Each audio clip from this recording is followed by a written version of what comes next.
Welcome to Whole Home Wednesday. I'm here at the Whole Home Innovation Center, where it's our mission to keep you safe and healthy at home and talk about the different things that you can do to stay healthy. Right now, during the pandemic time, a lot of people are doing a lot of home products. You see, there's things that aren't on the shelves at Home Depot. You can't buy lumber. I mean, it's crazy. I heard it went up 25%. So what we have to think about is, before you start a remodeling project, what do you need to consider? And last week we were talking about lead, so we're going to continue our lead series. I've got Brad Staggs here, project manager at Whole Home. And Brad, before you do any work in your home, what should you think about? So if you live in a pre-1978 house and you have children under the age of 6 in that house, or somebody in the house is pregnant, or you have kids that visit frequently, you should be concerned about contaminating your house with lead dust. So if you know where you're going to be remodeling, what type of work you're going to be doing, there's a couple of ways to do it. So you as a homeowner, you can buy a lead test kit at some of the big box stores like Lowe's or Home Depot have them. The kit's called Lead Check. It gives you some instructions on how to use it.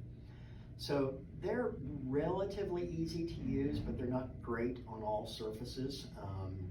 So if you're working on some baseboards and trim, it works well with wood, but maybe not so great on plaster.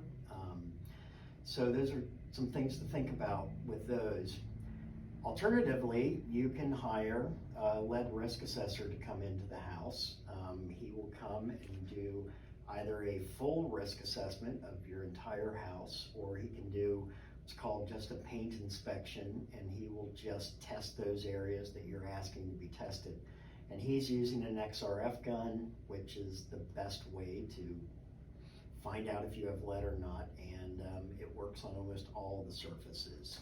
So Brad, I have a follow-up question about the test kits, because I know lots of people think lead paint is only on the inside of your home, but share what we should do if it's on the outside of your home. Same rules would apply? The same rules apply, and it's, even though you can't generalize where your lead is, exterior is really common.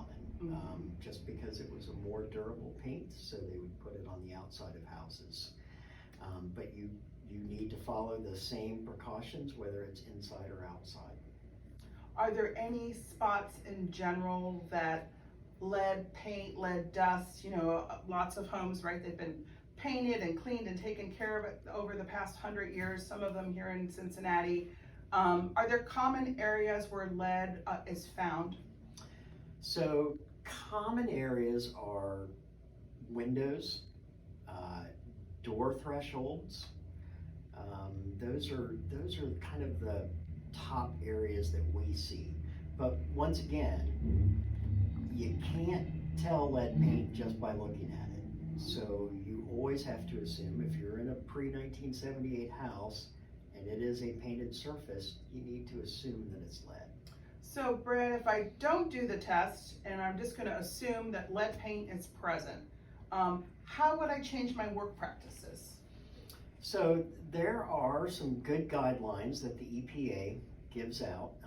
You can look up on the internet the EPA website for RRP rules, and it gives you some just general guidelines for what you should be doing, which include laying down some plastic, maybe just spraying the surface with water, misting it with water before you sand on it or something. So it's not a giant containment project, but there are some really simple precautions that you really do have to take. Okay. So next week on the Innovation Center, we are going to take a look at what a risk assessor looks at when they go in and go through a home. One more thing, Brad, what about lead and water? That's right. So your water can contain lead. Old lead pipes, service lines are still coming into homes.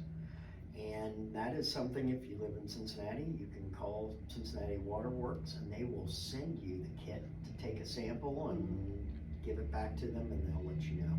And thank you. And that is really an awesome thing that they have, and to get those kits, because sometimes if you've just changed out something in your plumbing, it can be present for a while. So we would recommend use a Brita filter or some kind of water filter before.